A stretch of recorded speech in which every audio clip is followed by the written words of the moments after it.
प्रिय विद्यार्थियों सभी का YouTube चैनल पर स्वागत है। अपन आज मेवाड़ के गुइल वंश के सेकंड भाग के बारे में पढ़ेंगे। इससे आगे कल के आगे पढ़ेंगे। तो इससे पूर्व आपने अगर इस चैनल को सब्सक्राइब नहीं किया है तो सब्सक्राइब करें, अधिक से अधिक लोगों को शेयर करें ताकि पढ़ने वालों को फायदा हो सके। कंपटीशन आज का टॉपिक बहुत महत्वपूर्ण है। पूरे वीडियो को देखोगे तो आपको समझ में आएगा। 20-20 में से कैसे प्रश्न पूछते हैं वो भी इसमें समझाया जाता है कि इस प्रकार का प्रश्न आने की संभावना, यहाँ से प्रश्न आने की संभावना, ऐसा आपको इसमें बताएंगे। तो पूरा देखें। अब आज अपन शुरू करेंगे मेवाड़ का गुहिल वंश। इसमें सेकंड भाग है मेवाड़ का गुहिल वंश। इसमें अपन ने यहां तक पढ़ लिया था। आज शुरू करेंगे हमीर सिसोदिया। ये सिसोदा जागीर से संबंधित था, इसलिए ये मेवाड़ में किसकी स्थापना करता है? सिसोदिया वंश भी कहा जाता है। आगे इसको क्या कहते हैं? सिसोदिया वंश के नाम से। ये कब? 1326 में। और इसके बाद में ये किस शाखा से ये जाने जाते हैं? राणा शाखा कहा जाता है। इनको सभी को क्या कहते हैं? राणा के नाम से, महाराणा के नाम से जानते हैं। अब देखो हमीर के बारे में। हमीर है, हमीर के बारे में ये कहा जाता है कि हमीर को जो कुंभलगढ़ प्रशस्ति में विषम घाटी पंचानन कहा गया। विषम घाटी पंचानन कहा गया है। विषम घाटी पंचानन कुंभलगढ़ प्रशस्ति में। तथा रसिक प्रिया टीका में वीर राजा कहा गया है। वीर राजा कहा गया है। वीर राजा कहा गया है। ऐसा तो आपको प्रश्न भी पूछ सकते। और उसके बाद में हमीर को मेवाड़ का उद्धारक कहा जाता है। उद्धारक कहा जाता है। मेवाड़ का उद्धारक किस शासक को कहा जाता है? हमीर को मेवाड़ का उद्धारक कहते हैं। हमीर ये कब से कब रहता है? 1326 से शासक बनता है और 1364 ईस्वी तक शासक रहता है। आगे देखो, हमीर ने मुहम्मद बिन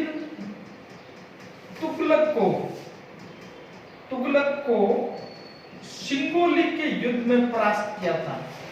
सिंगोली नामक स्थान है, वह कहाँ हुआ है? बांसवाड़ा। जैसे भूताला स्थान था, कल अपन भूताला का युद्ध पढ़ा था। भूताला वह कहाँ पर है? राजसमंद जिले में। इसी प्रकार सिंगोली के युद्ध में मुहम्मद बिन तुगलक को सिंगोली के युद्ध में परास्त किया था। और इसके बारे में जानकारी,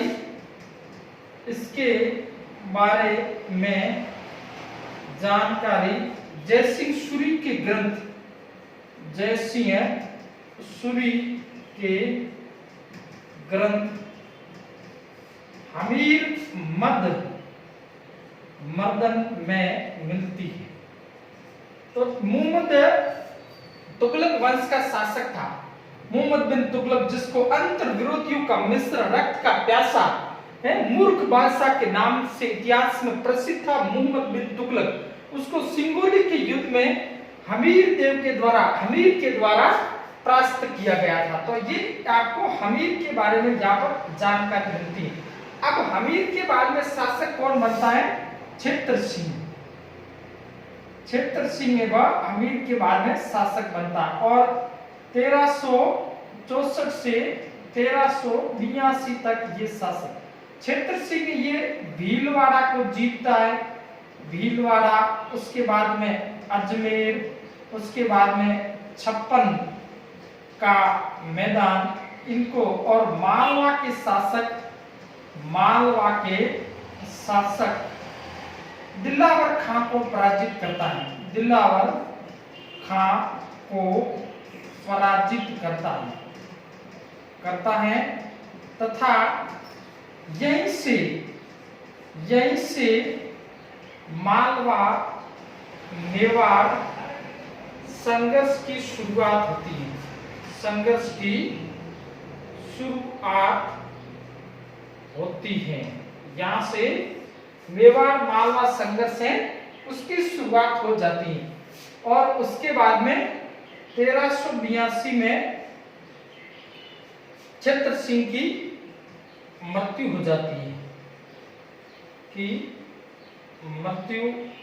जाती है और उसके बाद में शासक बनेगा आपके लक्ष्य सिंह या महाराणा लाखा। तो ये ऐसा आपको कुंभलगढ़ प्रशस्ति में विषम घाटी पंचानन कहा गया, वीर राजा का मेवाड़ का उद्धारक किसको कहते हैं, ऐसा प्रश्न यहाँ से पूछ सकते हैं। सिसोदिया जो वंश है उसकी नींव रखने वाला कौन था, हमीर सिसोदिया, जो जागीरवाद से संबंध होने के कारण इसको सिसोदिया वंश से वह कहा जाता है।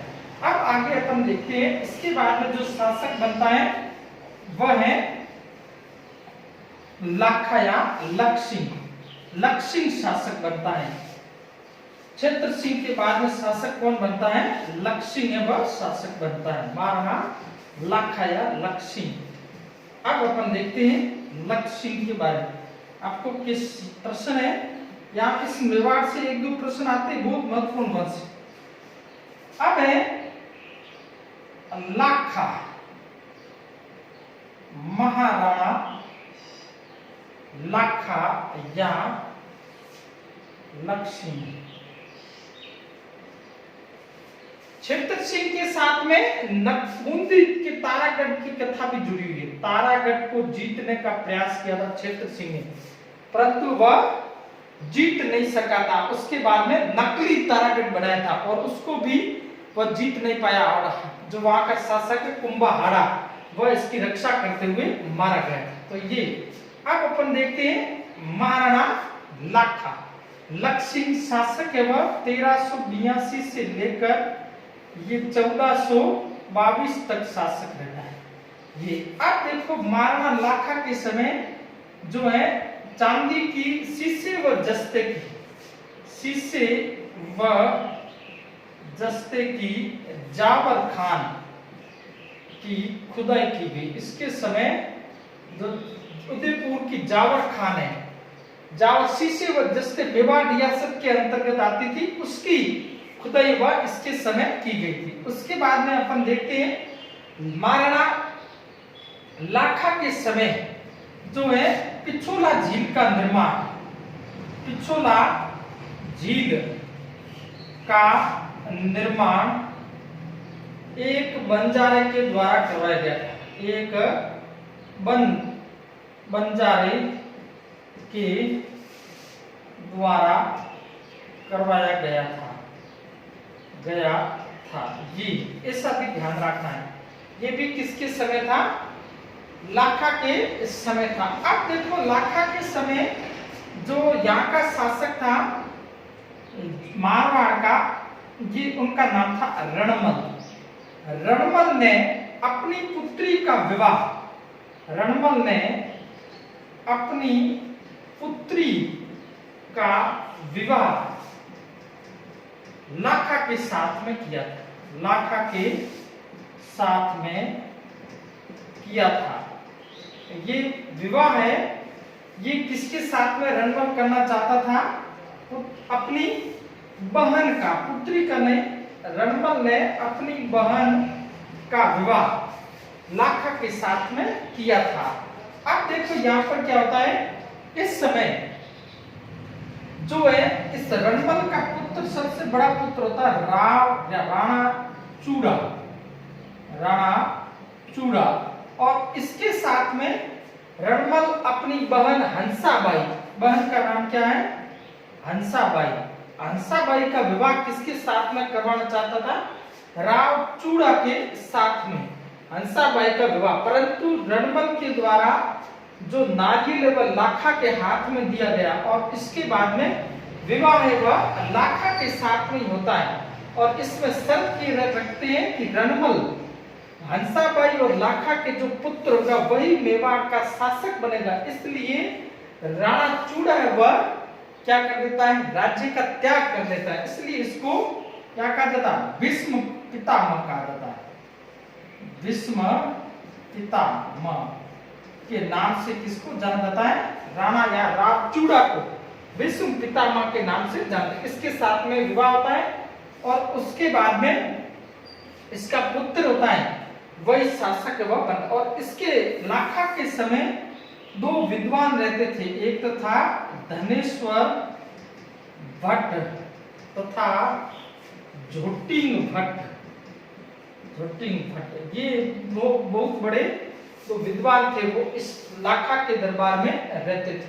तो ये महाराणा लाखा के समय प्रमुख रूप से जावर खान के बारे में पिछोला झील का निर्माण किसने करवाया था, और रणमल ने अपनी बहन का विवाह किसके साथ में, हंसाबाई, और विवाह करने की शर्त थी इसका पुत्र ही आगे क्या बनेगा, शासक बनेगा। अब अपन आगे देखते हैं जो राजा है वह कौन बन जाता है, महाराणा मोक्कल है वह राजा बनता है। और मोक्कल की हत्या है वह कौन कर देता है, चाचा तथा मेरा के द्वारा मोक्कल की हत्या की जाती है। तो मोक्कल है उसके समय इतना खास विस्तृत नहीं कुछ, इसकी बाद में मोक्कल वह राजा बनता है। मोक्कल 1422 से 33 तक शासक रहता है ये। और मोक्कल की जो है, मोक्कल के समय यहाँ रणमल का प्रभाव बढ़ जाता है मेवाड़ में। और इसके बाद में मोक्कल की इस कारण मोक्कल की हत्या है वह क्षेत्र सिंह की उपरानी, क्षेत्र सिंह की उपरानी के पुत्र साचा व मेरा के द्वारा मोक्कल की हत्या कर दी जाती है। मोक्कल की हत्या कर दी जाती है। और उसके बाद में मेवाड़ में प्रमुख रूप से अपने शासक, यहाँ ये मोस्ट इंपोर्टेंट प्रश्न तो पक्का यहाँ से आता है। अब अपन देखते हैं प्रश्न कहां से, अब शासक बनेगा महाराणा कुंभा। प्रश्न तो कहां से आता है, महाराणा कुंभा से ही प्रश्न आता है, बहुत ही इंपोर्टेंट है। महाराणा कुंभा के बारे में अपन विस्तृत रूप से पढ़ते हैं। बहुत अच्छा प्रश्न यहाँ से आएगा आपके कोई कंपटीशन में, अधिकतर कंपटीशन में यहाँ से आपके प्रश्न पूछे जाते हैं। अब अपन देखते हैं महाराणा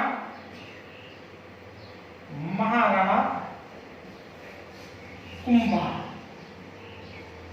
कुंभा शासक बनता है 1434 और उसके बाद में शासक रहता 1468 तक ये। अब देखो कुंभा जैसे ही शासक, कुंभा के पिता का नाम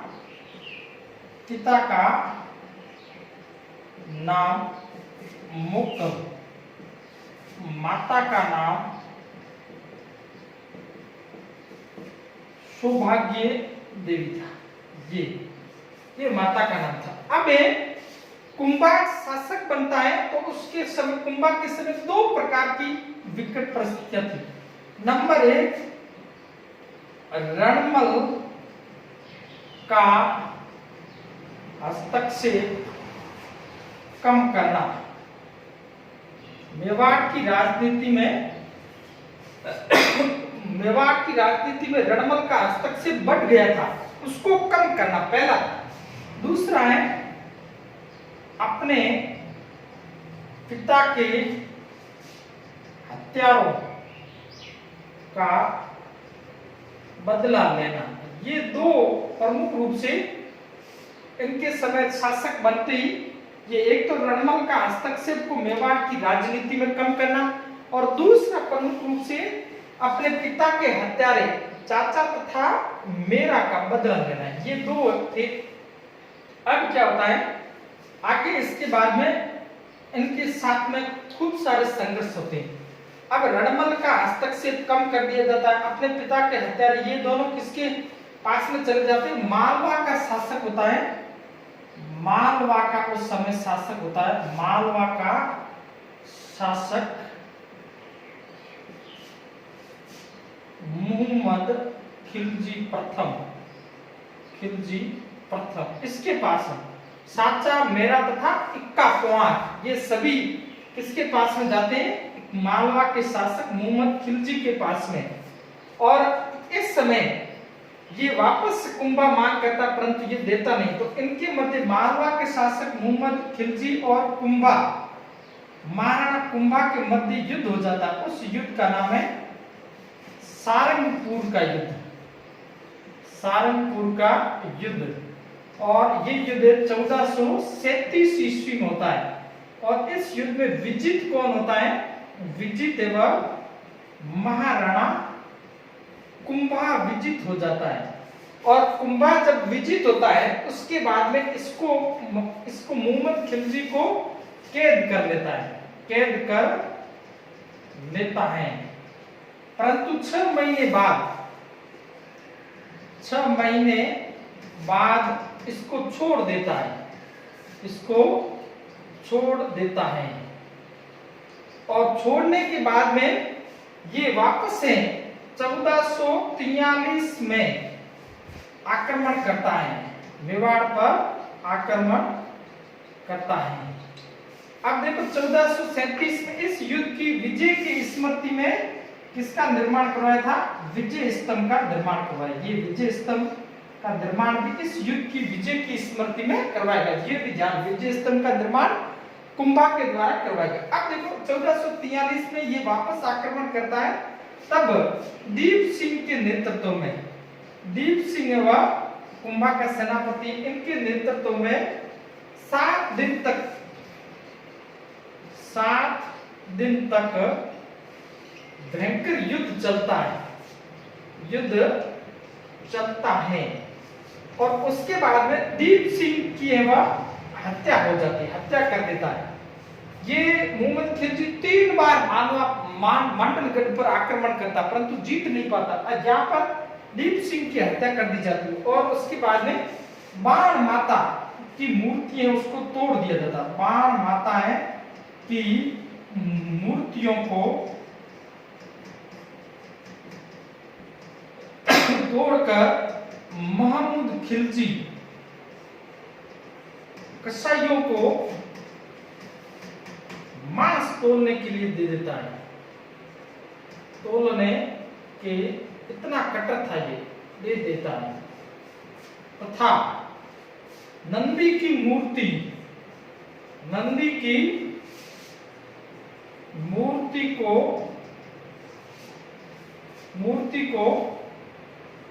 राजपूतों को पान के साथ मिलाकर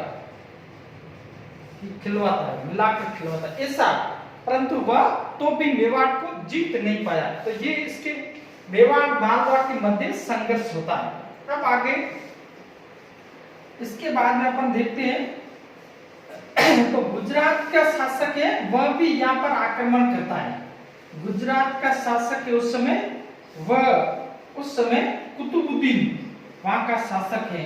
यहाँ का मोहम्मद खिलजी मालवा का वहां का शासक का नाम है कुतुबुद्दीन। वह भी आक्रमण करता है और उसके आक्रमण करने के कारण नागौर की राजनीति में हस्तक्षेप करना, कुंभा के द्वारा नागौर की राजनीति में हस्तक्षेप। अब क्या होता है, नागौर का जो शासक होता है फिरोज खान, उसकी मृत्यु हो जाती है। और उसकी मृत्यु के बाद में नागौर का शासक फिरोज खान की मृत्यु के बाद उसका छोटा पुत्र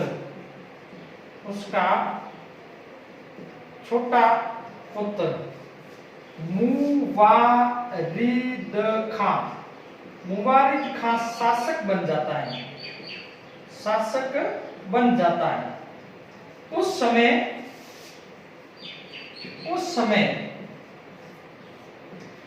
शम्स खान बड़ा पुत्र होता है, शम्स खान।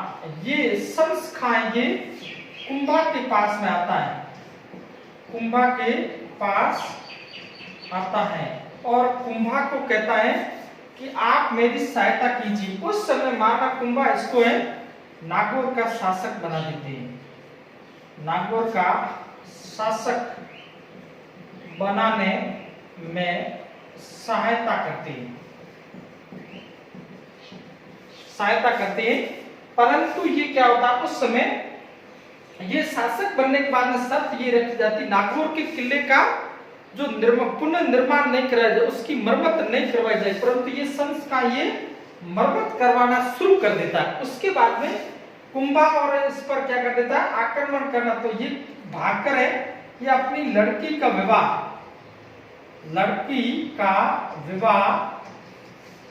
गुजरात के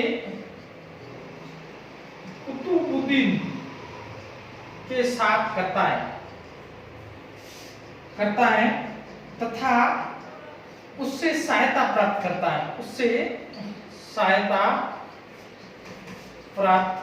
करता है ये। और इसके बाद में गुजरात का शासक है वह भी आक्रमण करता है, परंतु मेवाड़ को जीत नहीं पाता है। और उसके बाद में 1456 में एक संधि होती है जिसका नाम है चांपानेर की संधि।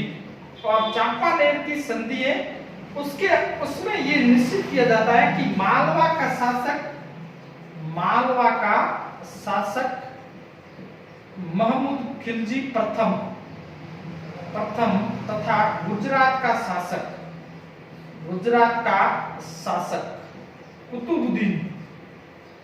कुतुबुद्दीन दोनों मिलकर संयुक्त रूप से किसको पराजित करेंगे, कुंभा को पराजित करेंगे।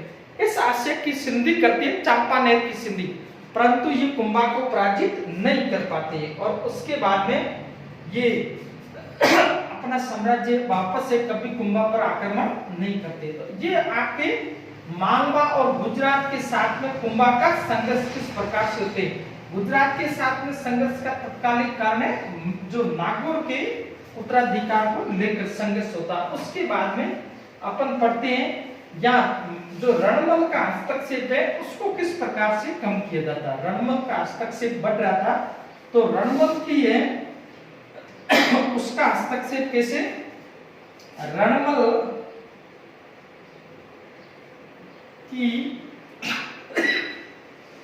हत्या उसकी प्रेमिका या दासी भारमली द्वारा कर दी गई। ये उसकी प्रेमिका थी भारमली, उसने किसकी हत्या कर दी, रणमल की हत्या कर दी। और उसके बाद में महाराणा कुंभा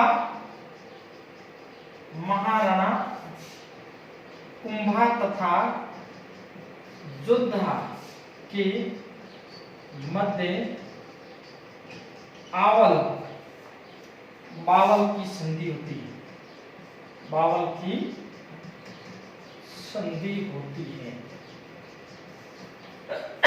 बावल की संधि ये होती, माना कुंभा तथा योद्धा के मध्य बावल की संधि होती है। और उसके बाद में जो है जोधपुर मारवाड़ का और उनके मध्य जो हस्तक्षेप है वह कम हो जाता है। अब अपन पढ़ते हैं, ये तो राजनीतिक रूप से कुंभा के द्वारा किस प्रकार से जो कार्य वह किया गया। अब अपन कुंभा के बारे में पढ़ते हैं, कुंभा के द्वारा कुंभा की सांस्कृतिक उपलब्धियां क्या है। महाराणा कुंभा सांस्कृतिक दृष्टि से बहुत महत्वपूर्ण शासक रहे। कुंभा की सांस्कृतिक उपलब्धियों के बारे में अपन पढ़ते हैं, कुंभा के सांस्कृतिक उपलब्धियां क्या थी तो उसके बारे में अपन पढ़ते हैं।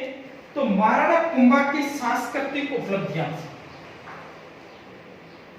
बहुत महत्वपूर्ण, यहां से प्रश्न पूछेंगे। सांस्कृतिक उपलब्धियां, कुंभा की सांस्कृतिक उपलब्धियां क्या है। आप देखो ये आपके इसमें एकलिंगी महात्म्य में कुंभा को वेद, उपनिषद, मीमांसा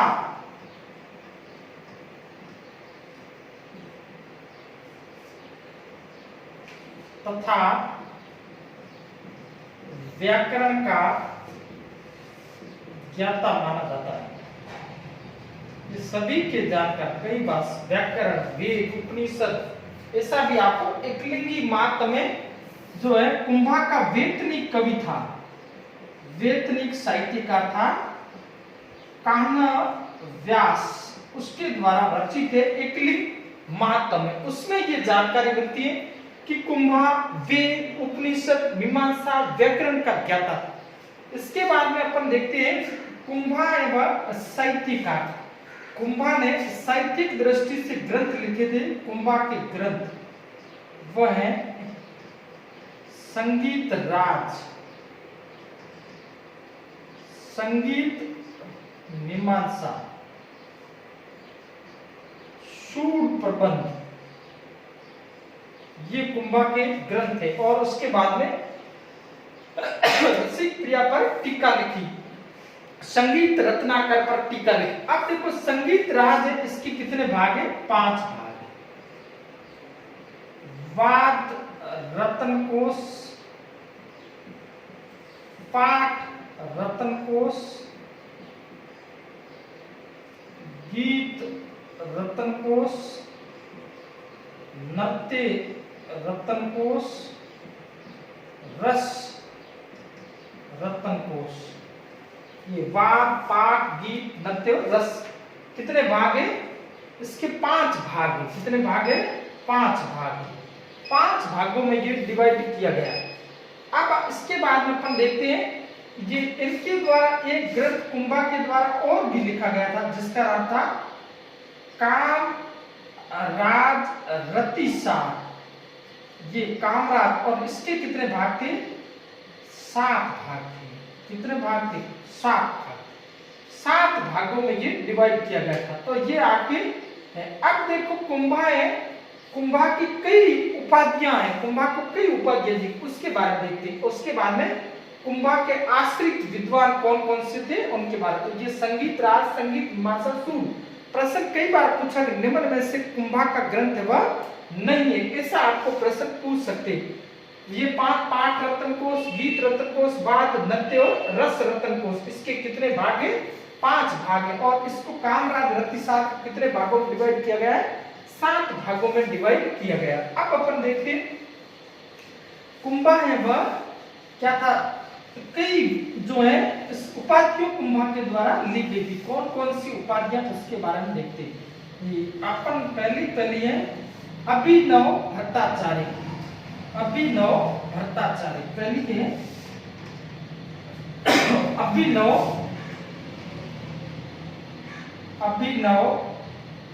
भट्टाचार्य। अभिनव भट्टाचार्य ये, और संगीत का आश्रयदाता होने का उपाधि। संगीत का आश्रयदाता होने के कारण ये उपाधि धारण की। संगीत का आश्रयदाता पहली अभिनव भट्टाचार्य। दूसरी है अब राणो रासो। राणो रासो विद्वानों का आश्रयदाता, विद्वानों का आश्रयदाता। ये हार गुरु या शैल गुरु, ये पहाड़ी दुर्गों का स्वामी। क्या था?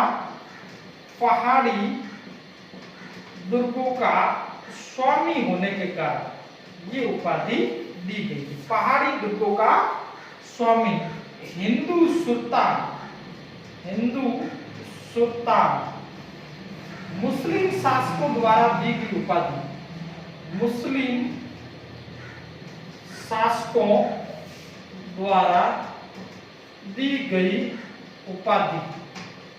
मुस्लिम शासकों द्वारा दी गई उपाधि वह क्या थी? हिंदू सुल्तान। तो ये आपके कई प्रकार की जो उपाधि वह धारण की। अब इनके जो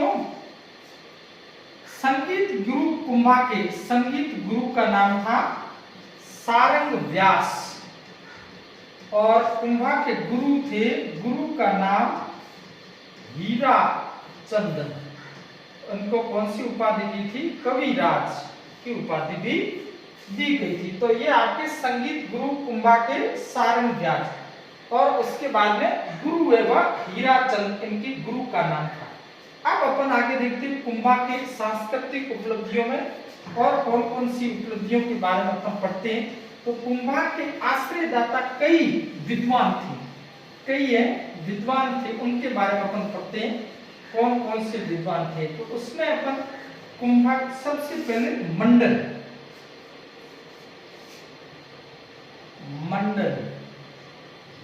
मंडन के द्वारा कई ग्रंथ लिखे गए। राज वल्लभ, वास्तु सार, राज वल्लभ वास्तु सार।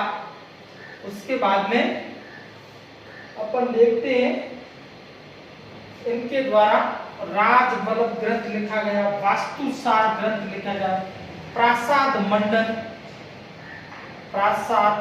मंडन, रूप मंडन, ये इस प्रकार ग्रंथ वो मंडन के द्वारा लिखे गए। और उसके बाद में अपन देखते हैं मंडन का जो पुत्र है उसका नाम था गोविंद और गोविंद ने उदार धोरिणी ये और उसके बाद में कला निधि ग्रंथ लिखा था। और उसके बाद में द्वार दीपिका ये ग्रंथ लिखा। और कला निधि में देवालयों के शिखरों के बारे में जानकारी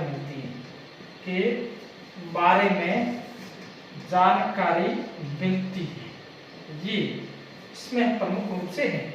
और उसके बाद में अपन देखते हैं इसने जो एक है आयुर्वेद पर ग्रंथ लिखा था, आयुर्वेद पर ग्रंथ लिखा था, उस ग्रंथ का नाम था सार समुच्चय। ये आयुर्वेद से संबंधित गोविंद के द्वारा लिखा गया ग्रंथ था। उसके बाद में अपन देखते हैं गोविंद के बाद इसका भाई था जिसका नाम था नाथा। और नाथा ने कौन सा ग्रंथ लिखा था? वास्तु मंजरी ग्रंथ है वह इसके द्वारा लिखा गया था नाथा। उसके बाद में या इसके जो कुंभा के समय एक कवि था जिसका नाम था कवि मेहा के द्वारा ग्रंथ लिखा था तीर्थमाला। और उसमें 120 तीर्थों का वर्णन किया गया है, तीर्थों का वर्णन किया गया है। तो ये 120 तीर्थों का वर्णन मिलता है, 120 तीर्थों का वर्णन व तीर्थमाला कवि मेहा के द्वारा रचित ग्रंथ, उसमें ऐसी जानकारी मिलती है। उसके बाद में वीर विनोद के अनुसार, वीर विनोद ग्रंथ है श्यामल दास का, किसका है? श्यामल दास। उस ग्रंथ के अनुसार कुंभा ने मेवाड़ के कुल 84 दुर्गों में से 32 दुर्गों का निर्माण करवाया था, दुर्गों का निर्माण करवाया था। और उसके बाद में जो कुंभलगढ़ प्रशस्ति है वह किसके द्वारा रचित है? कुंभलगढ़ प्रशस्ति, कुंभलगढ़ प्रशस्ति है, कुंभलगढ़ प्रशस्ति ये अत्रि तथा महेश के द्वारा, अत्रि और उसका पुत्र महेश उनके द्वारा कुंभलगढ़ प्रशस्ति है उसकी रचना की गई थी ये।